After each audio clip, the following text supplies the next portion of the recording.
निम्नलिखित में से कौन सी एक सबसे बड़ी संसदीय समिति है? लोक लेखा समिति, प्राक्कलन समिति, सरकार उपक्रम समिति, याचिका समिति। संसद की अलग अलग समितियां होती हैं। संसद की समितियों को दो मुख्य भागों में विभाजित किया जा सकता है। एक होती है अस्थायी समिति और एक होती है अस्थायी समिति। तो इसमें जो सबसे बड़ी समिति है लोक लेखा समिति के बाद जो ऑप्शन बी है प्राक्कलन समिति। प्राक्कलन समिति सबसे बड़ी समिति होती है जिसमें सदस्यों की संख्या 30 होती है और 30 के 30 सदस्य लोकसभा से लिए जाते हैं।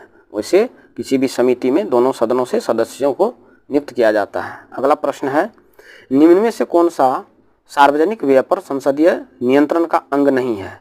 मतलब ये कह रहा है कि सार्वजनिक व्यय पर जो नियंत्रण होगा उसमें संसदीय अंग कौन सा नहीं है? लोक लेखा समिति संसदीय अंग है। भारत का नियंत्रक एवं महालेखा परीक्षक ये संसदीय अंग नहीं है। तो ये एक संवैधानिक संस्था है जिसके थ्रू सार्वजनिक व्यय पर नियंत्रण होता है, लेकिन यह एक संसदीय तंत्र नहीं है। अगला, प्राक्कलन समिति भी संसदीय तंत्र है, सार्वजनिक उपक्रम समिति भी संसदीय तंत्र है। सही उत्तर है बी, भारत का नियंत्रक एवं महालेखा परीक्षक। अगला प्रश्न है, संसद की अस्थायी समिति के सदस्यों को लोकसभा एवं राज्यसभा से किस अनुपात में लिया जाता है? तो संसद की कोई भी समितियां जो होती है उसमें लोकसभा और राज्यसभा से सदस्य होते हैं, लेकिन प्रायः एक को छोड़ के मतलब ये प्राक्कलन समिति को छोड़कर अन्य सभी में लगभग सदस्यों की जो संख्या होती है 2:1 के रेशियो में दोनों सदनों से लिया जाता है। मतलब यह कि अगर 2 सदस्य लोकसभा से होंगे तो 1 सदस्य राज्यसभा के होंगे।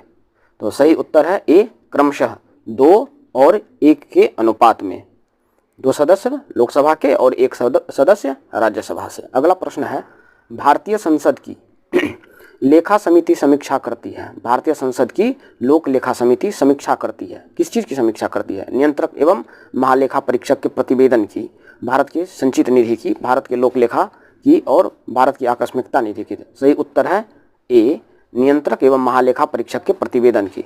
नियंत्रक एवं महालेखा परीक्षक जो भी प्रतिवेदन जांच प्रतिवेदन संसद के पटल पर रखती है उसकी जांच लोक लेखा समिति करती है। बता दूं कि कैग का काम है कि सरकारी या सरकार के उपक्रमों का जांच करना। अगला प्रश्न है, लोक लेखा समिति अपनी रिपोर्ट प्रस्तुत करती है। लोक लेखा समिति अपनी रिपोर्ट किसे देती है? नियंत्रक एवं महालेखा परीक्षक को, लोकसभा के स्पीकर को, संसदीय मामलों के मंत्री को, भारत के राष्ट्रपति को। सही उत्तर है बी, लोकसभा के स्पीकर को। तो ये लोक लेखा समिति जो भी जांच प्रतिवेदन अपना जो भी रिपोर्ट तैयार करेगी चेक करने के बाद, जांच करने के बाद वो लोकसभा के स्पीकर को सौंपेगी और लोकसभा स्पीकर इसे संसद के पटल पर रखवाएंगे। तो इस तरह